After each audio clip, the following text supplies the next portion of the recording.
Let me teach you how to start your stamping journey with a full cover stamping and detailed stamping. Start with whatever color base you like. I decided on this beautiful cat eye shade, and then you want to grab a few tools. So you want to make sure you've got some scrapers, you've got a stamper, a stamping plate, a black stamping polish, and you also need a lint roller. I'm going to show you how to pick up the design a few times to make it easier for you to learn how to do it. So please don't stress. I'm going to show you this 3 times. We are going to apply the polish onto the stamping plate. Then you want to scrape gently. You're not putting too much pressure on, and then gently place your stamper over the top, and as you can see, it picks up the design absolutely perfectly. The key here is not to scrape too hard and to make sure you've got a good grippy stamper. So get yourself a good quality stamper, like for example this one here. You can get this one quite cheap on the website. If you want to know which one it is, just reach out and I'm more than happy to tell you.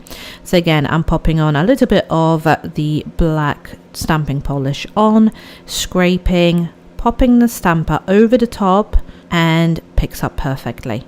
Okay, so if you've got a really nice pigmented polish for stamping, as well as a good stamper and a good technique when it comes to scraping, so you want to go at about 45-degree angle and very gently scrape over the design, it will pick up beautifully every single time. If you keep everything close to you, you will then be able to work much faster.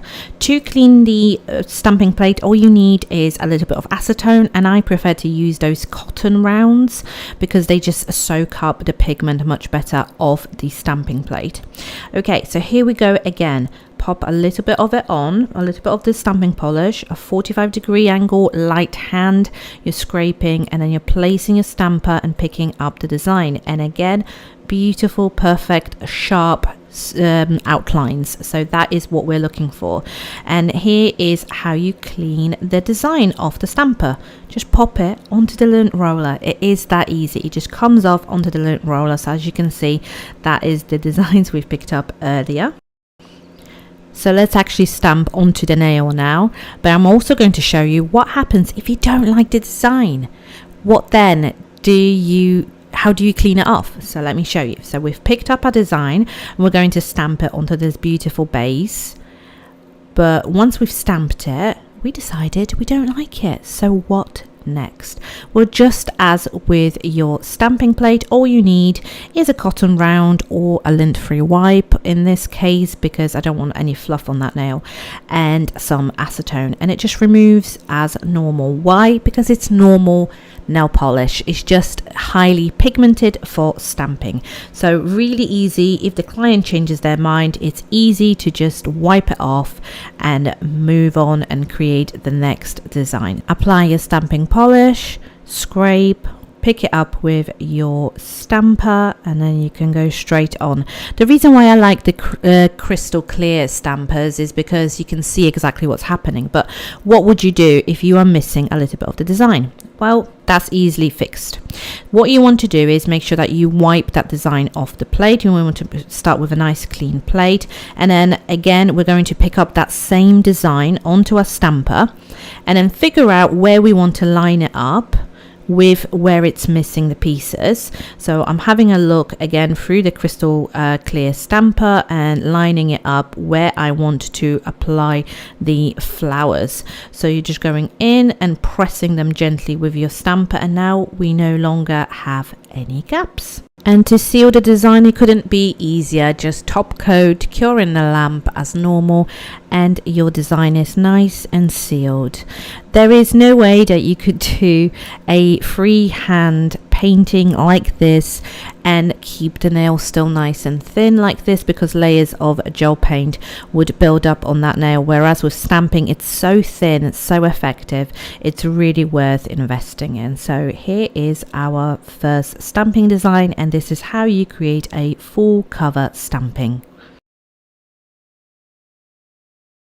For detailing stamping, you want to pull away that lint roller sheet.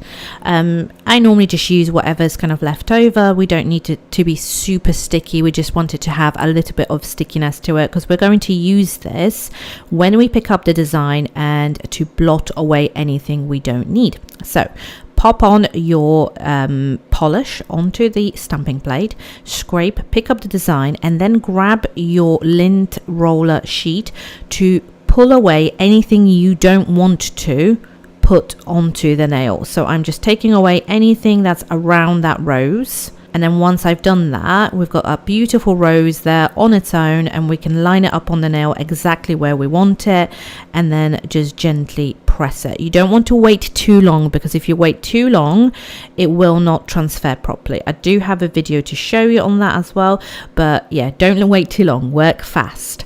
Now we want to do the same again, but I'm going to go with the rose that's facing the other way now. So popping on a little bit of stamping polish, scraping, picking up that design, and then using that sticky sheet of lint roller to take off anything I don't want to transfer onto the nail. You can also use something like sellotape. Sellotape would work really well, just something sticky that will take that away from the stamper.